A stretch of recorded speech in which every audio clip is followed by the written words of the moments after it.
3-4 गो गाना और से सुन ला। इतिहास के पन्ना में लिखल बा, मेहरारू से केहू ना जीतल बा।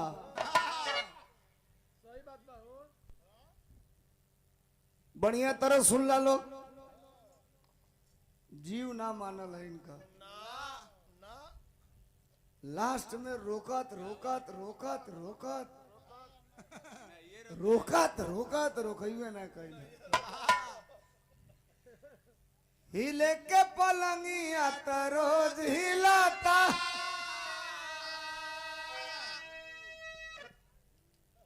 असली बात तो हम लोग बुझत नहीं खलो। बाकी ना भतार में उमाजा मिलाता,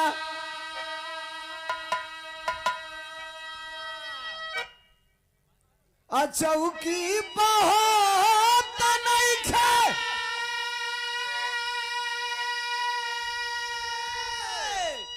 सही से मिलनवा बलम का, टेढ़वा बेलनवा बलम का, बांगुड़वा बेलनवा।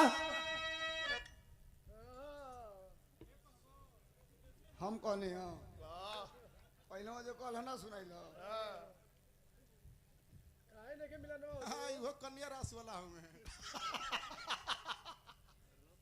गड़बड़ी जान तनी सबे कहाँ बा। पलंग रहे रेड़े का,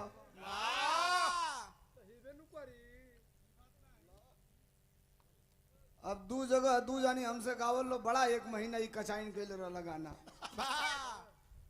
एक जगह गावल लो तो जो बिरहा करौले रहे उस जंगल में, नौगढ़ की आगे चकिया नौगढ़ के बीच में।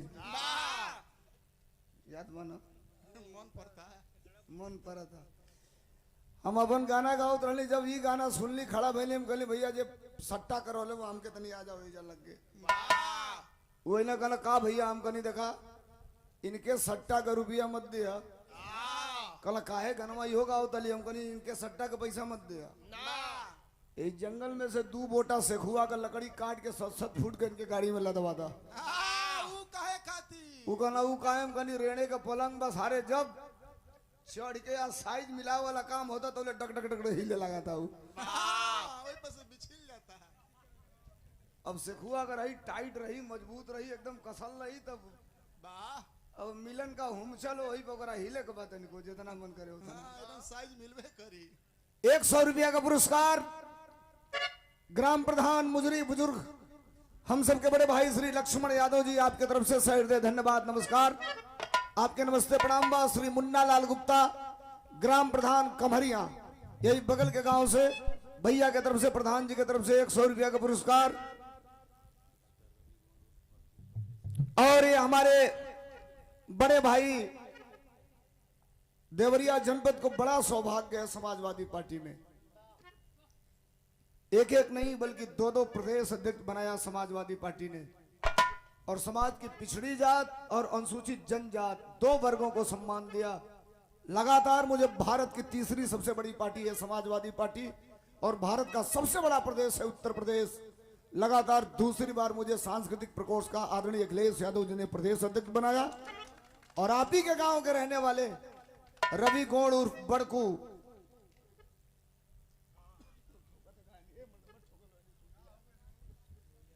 रवि गौड़ उर्फ बड़कू जो रहने वाले आप ही के गांव के हैं, पैतृक ग्राम इनका यही है, उनको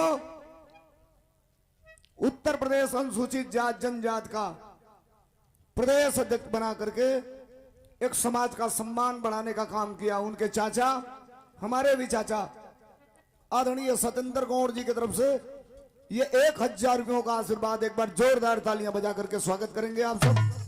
बहुत धन्यवाद, बहुत नमस्कार आप सबको, नमस्ते प्रणाम। हमारे तमाम भाई बैठे हैं।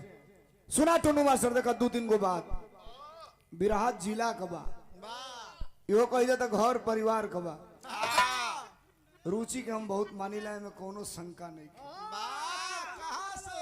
नो डाउट, नो कंफ्यूजन, नो मिस्टेक।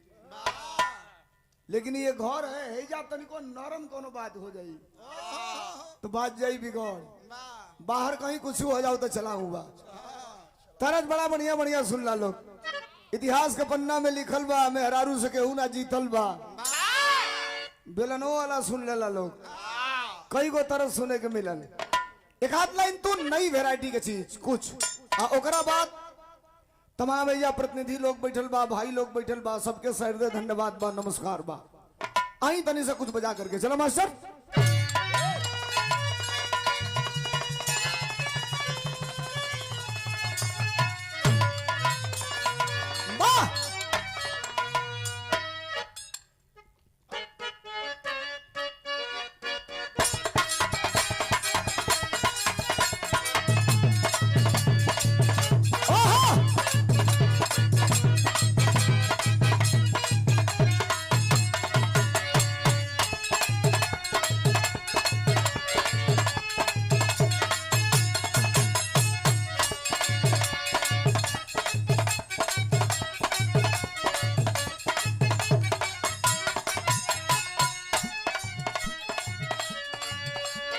अहिनी यहाँ तो बैठल ले जाओ या भाई की बरमदवा में चाचा मिलना कहना देखा तो एक जगह और देखले रही आज वो कहत नहीं हेरू जी कुर्तवा मर पकड़ लेना कहना भाई कुल कमीज मत पहिरा लो, जगन्नाथ मास्टर नियर कुर्ता पहिरा लो।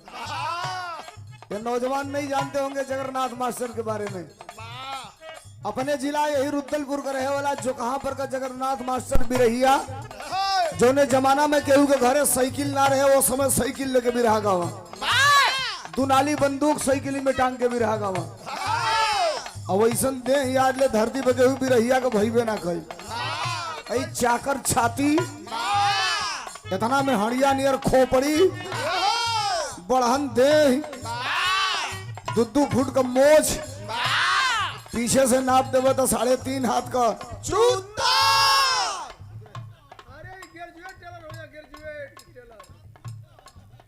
अरे बढ़ रही तो सब रही। अच्छा जगन्नाथ का वो खूबी रहे, कोनो गवैया से भी रहा गाँव तो डांट दका सटाप साले पते का भी रहा गई रे। जितना कपड़ा में तोरे घर के मेहरारून का पेटीकोट होला उतना कपड़ा में जगन्नाथ मास्टर का लिंगोटा होला। इतना हड़का ना कि गवैया हड़क जाओ बगल वाला भाती के बरियार बहुत टेढ़ भी रही रहना जगन्नाथ। ए रुचि ये जो करताल हम लोग बजाते हैं फार, वो बजाते हुए फेंक देते थे, बजते जाता था, बजते आता था, पकड़ के फिर बजाने लगते थे। विराह जगत में भारत के पहले कलाकार थे वो।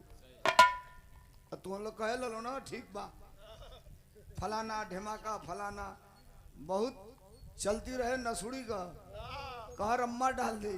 हाँ तब जगन्नाथ मास्टर कहला नसुड़ी तार बंसुड़ी ना बजा दिली तो फिर हमारा नाम जगन्नाथ मास्टर ना। भाई अब तो वो खत्म हो गए। हाँ अरे वाह क्या बात है वाह, ऐसा पुरस्कार तो के मिलल होई जगन्नाथ जी को उछाल करके फिर पकड़ के बजाने के नाम पर 100 रुपया का पुरस्कार। धन्यवाद नमस्कार बा। आई मास्टर तनिषा मिजाज में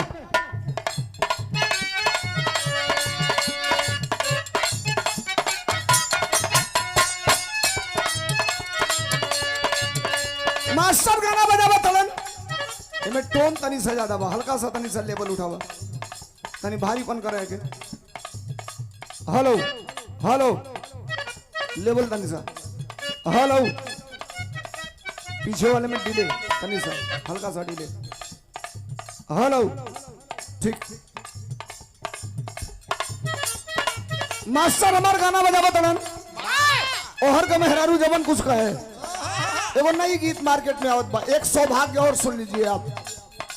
हमें लग रहा है कि भोजपुरी में भी रुचि तुम जहां बैठी हो यहाँ से मैक्सिमम 10 किलोमीटर की दूरी होगी, 10 या 11-12 किलोमीटर की दूरी। हम लोगों को इस जिले को सौभाग्य भी प्राप्त है। मैं पॉलिटिकल मामलों का बादशाह हूं, लेकिन पूरे भारत ही नहीं बल्कि पूरे विश्व के भोजपुरी पर अगर वर्तमान समय में किसी महिला गायिका का राज है तो वो इसी जनपद देवरिया की इसी ब्लॉक के बगल की रहने वाली छोटी बहन जिसका नाम शिल्पी राज एक तरफा इस समय पूरे भोजपुरी पर एक छत्र राज कर रही है। और सुनल जाओ देखो गाना आवत बा हमार उनका साथे 2-4 दिन 10 दिन में आ जाइए आप लोग सुनिया लोग। देखो मेहरारू अपने मर्द को बिगड़ गई बिया, गरमा गई बिया, मर्दा का गरम का है रे तो कलश के हमके बड़ा अकसावन बड़ा था मर्दा कलश काहे तो बतावती है का बतावलस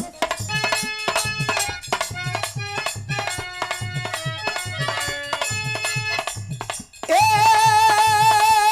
राजा हो मेहररुआ कहती है का कहलस अरे छत पर रही तो बेला ताकि राजा जी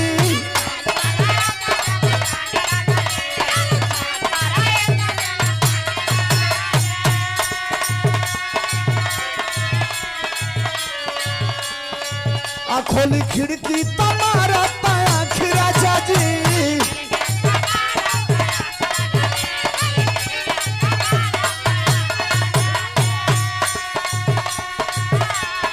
अरे छत पर रही तो बेला ताकि राजा जी खोली खिड़की तुम्हारा पाया राजा जी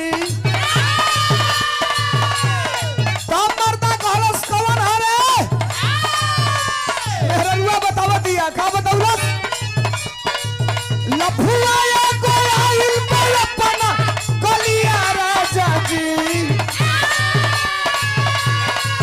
लफुआ गोयाइल अपना गलिया राजा जी तभाले बेच दाना कनावा के बलिया कुनलिया किनके लाव राजा जी भाले बेच दाना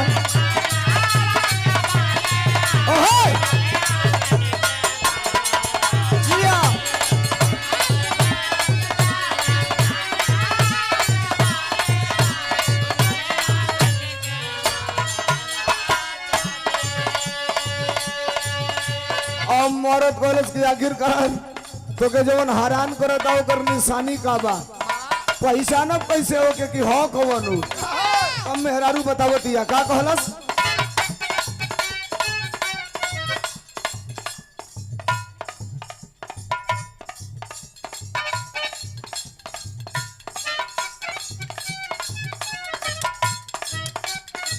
ये केदार भाई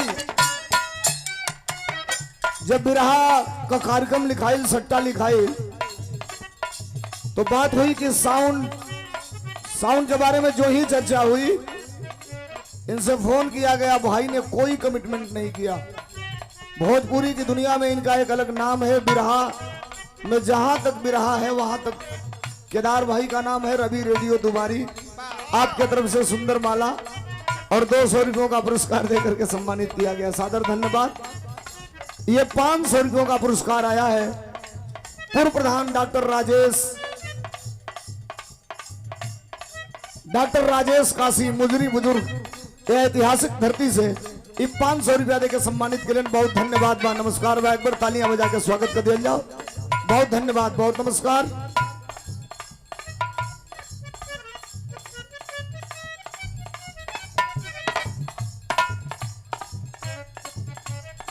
पैसों दो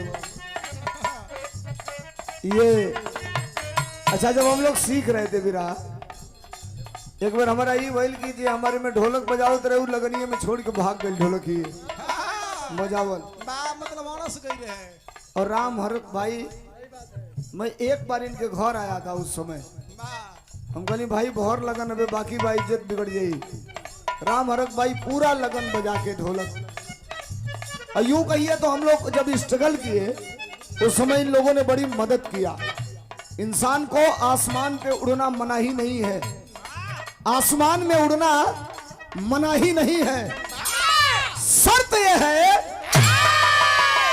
कि जमीन को नजरअंदाज न किया जाए ये 500 रुपयों का पुरस्कार और ढेर सारा माला देकर के सम्मानित किए राम हरक भैया के सर दे धन्यवाद बा नमस्कार बा मेहरारू बतावतिया का बतौलस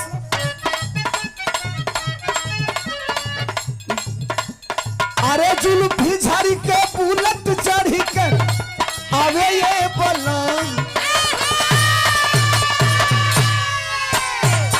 जुल्फी झाड़ी के बुलट चढ़ी के आवे ये पलंग अभी छोकरे बाते हो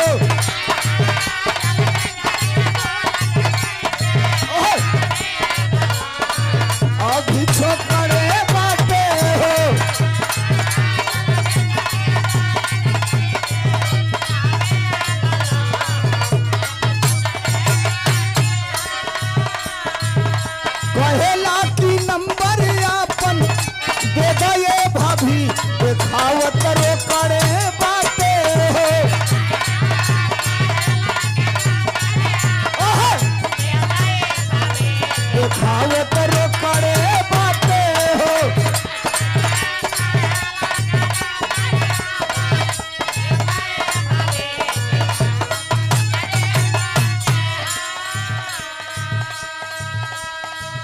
ये लल्लन यादव चौकीदार साहब की तरफ से पुरस्कार मिला है।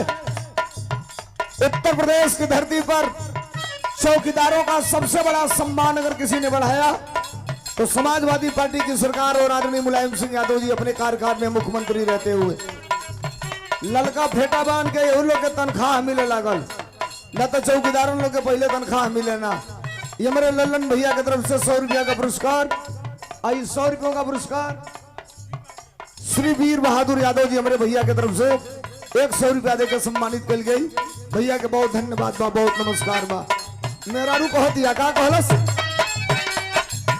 जुल्फी झाड़ के बुलंद चढ़ के आवे ये बोला अभी छोकरे बातें हो, अरे कहता कि नंबर अपन दे दे भाभी देखावत रोकड़े बातें हो। देखो तारा प्रतापगढ़ की भोजपुरी में हमारी देवरिया की भोजपुरी में कितना अंतर बा, तनी सभा भाषा का ज्ञान सुनियो। मेरुआ का कहतिया, अरे होवे उत्तर गांव के बगल के हमारा राजा धौल के बगल के, हवे उत्तर गांव के